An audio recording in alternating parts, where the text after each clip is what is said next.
Hello everyone, welcome back to my another blog Koel's lifestyle. তো আজকে হচ্ছে শুক্রবার আর কি, ব্লগটা হয়তো বা পরের দিন যাবে, মানে শনিবারে যাবে। তো যাই হোক, এদিকে হচ্ছে আমি বিকেলবেলা কী কী করছিলাম তোমাদের সাথে সেটাই শেয়ার করব এখন। তো আমি এখানে কয়েকটা কাপড় ছিল মার আর ভাইয়ের স্নান করার পর যেগুলো কাপড়গুলো ছিল ওই কাপড়গুলোই আমি এখন মেলে দিচ্ছি।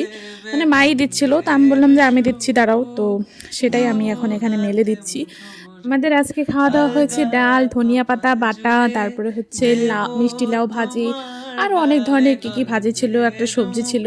তো যাই হোক, তোমরা কি দিয়ে খাওয়া দাওয়া করলে তোমরা কিন্তু অবশ্যই কমেন্ট সেকশনে জানাবে। আর হচ্ছে দেখো, এদিকে আমার কাপড় মেলা দেওয়া হয়ে গেছে। তো খাওয়া দাওয়ার পরে বাসন ছিল, রান্নাঘরটাও মানে সারার বাকি ছিল। তো আমি রান্নাঘরটা মুছে আনলাম, তারপরে এদিকে হচ্ছে বাসন ছিল, বাসনগুলো আমি এখন ধুয়ে দিচ্ছি।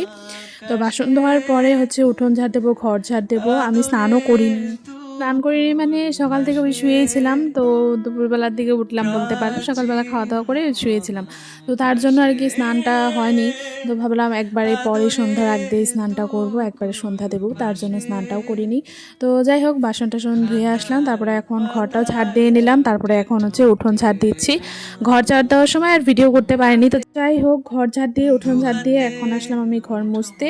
যেহেতু সারাদিন আজকে ঘরটা মোছা হয়নি, তো ভাবলাম ঘরটা মুছে রাখি, পরিষ্কার লাগবে। তো ঘর মুছে তারপরে হচ্ছে আমি স্নান করে আসলাম। স্নান করে এখানে হচ্ছে বডি লোশন, একটু ক্রিম, ওই একটু স্কিন কেয়ার যাকে বলে, ওটা করে নিচ্ছিলাম। তারপরে এখন যাব আমি ঠাকুর ঘরে সন্ধ্যা দিতে। যেহেতু স্নান এখনই করলাম, তো ভাবলাম ফ্রেশ ফ্রেশ লাগছে, তো আমি সন্ধ্যা দিই, না হলে তো মা দিত। তো যাই হোক, ব্লগটা কেমন লাগলো তোমরা অবশ্যই কমেন্ট সেকশনে জানিও। ভালো লাগলে অবশ্যই লাইক, কমেন্ট, শেয়ার, সাবস্ক্রাইব করে দিও। Tata, by.